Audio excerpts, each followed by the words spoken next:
Mario is one of the most iconic characters in gaming. With what feels like hundreds of titles, some of the best games are the ones that aren't even a part of the main franchise. Today we're going to be talking about what I think are the best Mario spin-offs that Nintendo has to offer. Some of the games on this list are going to be an entire series, where some of them are just single games. Before we start, we're going to define what a Mario spin-off actually is though. A Mario spin-off are the games or game series that don't follow the full aspect of the main series. That being said, we're not going to be going over the most obvious answers that a lot of people think of. Mario Kart, Mario Party, Mario Sports, and so on won't be included in this list because, let's be honest, we already know that these games are the best. Except you. Before we get into the actual list, I had a couple of honorable mentions I wanted to include that didn't quite make it. The first is WarioWare.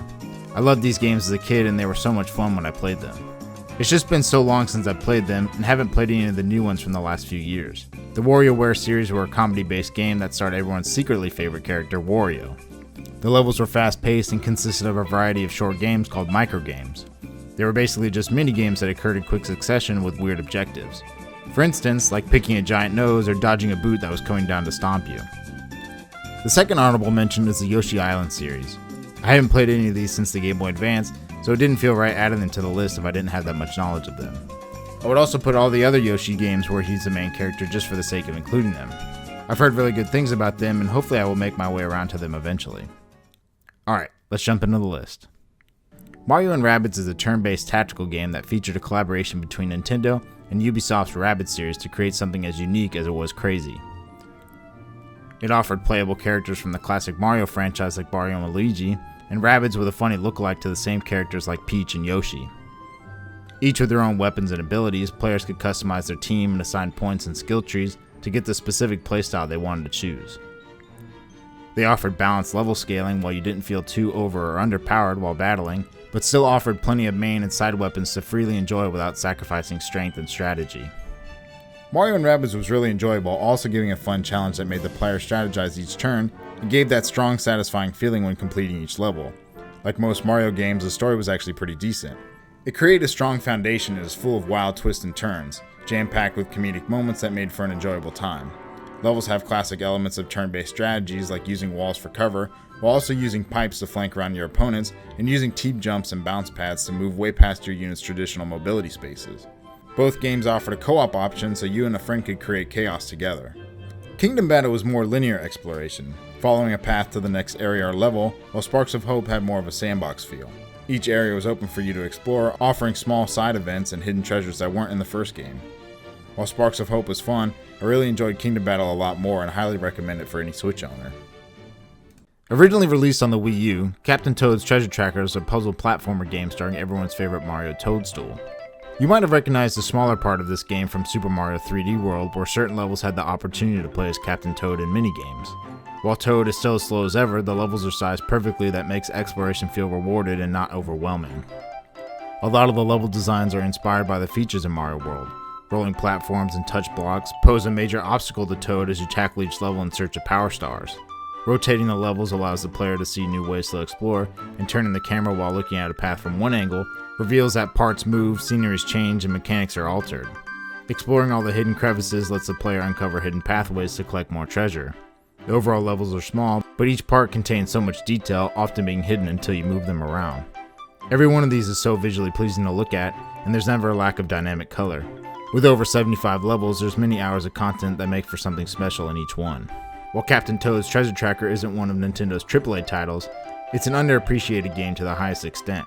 It's still an incredible game that is extremely well polished, and I can't recommend it enough. Mario & Luigi's Superstar Saga is the first installment in the Mario & Luigi series and the third Mario RPG game. Taking place in the Bean Bean Kingdom, the two brothers traverse across the land, focusing on cooperative gameplay mechanics that rely on one another. Like Mario RPG, enemies are seen wandering around to either avoid or dive headlong into battle. Battling follows a traditional turn-based combat, where you're given a chance to use boots, hammers, or items. Attacks are given a small window with a chance to increase the damage, and XP is granted at the end of battle, increasing stats as you level up. The overworld exploration uses both brothers to use interesting mechanics in tandem fashion. For instance, sucking up water while the other one jumps on your head to spit it out, or jumping on each other's shoulders to increase the height of your jump. Superstar Saga was released on the Virtual Console for the Wii U, and is one of the launch titles for the Game Boy Advance Virtual Console for the Nintendo Switch Online. It's a spiritual successor to Mario RPG and takes heavy inspiration from the game's developer Alpha Dream's Tomato Adventure with similar visuals and sound effects. Even though Superstar Saga has gotten a sequel, a remake, and multiple ports to virtual consoles, it is unlikely that we'll get any kind of sequel or remake due to Alpha Dream filing for bankruptcy back in 2019. Mario & Luigi was a pretty popular series from Nintendo, and I think I speak for most when I say that it would be cool to get another iteration to it. Originally released in 2000 for the N64, Paper Mario is an RPG-based platformer. At the moment, there are 6 Paper Mario games with a 7th on the way in May, the remake of the Thousand Year Door. Very similar to the Mario & Luigi series, Mario explores an overworld and overcomes obstacles by jumping and using his hammer. The player travels around in a paper universe where everything is 2D, resembling that of a paper sprite, but all in a 3D space. Combat is turn-based and using your classic boots and hammer while still getting help from items.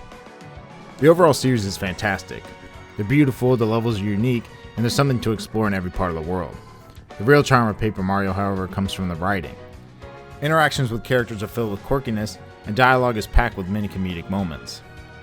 Paper Mario is a great way to get into the RPG genre. The games don't prove too difficult in most instances while still giving the player a healthy challenge. If you've never played any of them, I'd recommend starting with the N64 one, available on the Nintendo Switch Online. The Paper Mario series is one that you could easily sink many hours into simply by just walking around.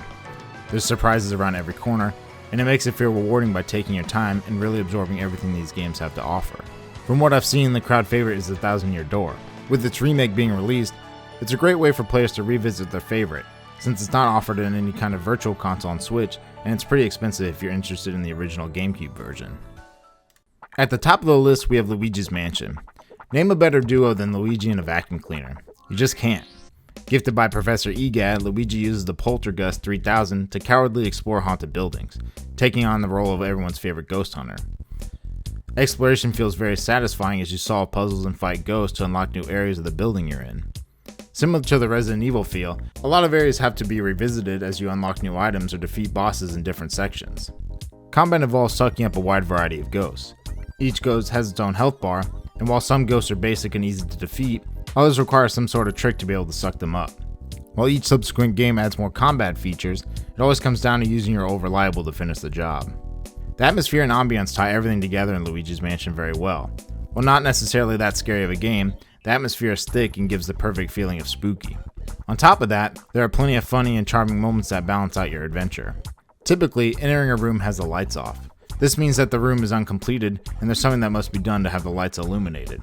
This could be by defeating all the enemies or solving some sort of puzzle. Each room keeps the game feeling fresh with adding a new idea to stumble upon. One room might have a gym while another is a creepy baby's room.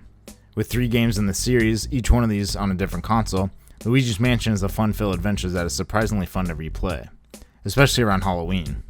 Just like Paper Mario, Luigi's Mansion 2 is getting a remake for Switch, releasing June 27th.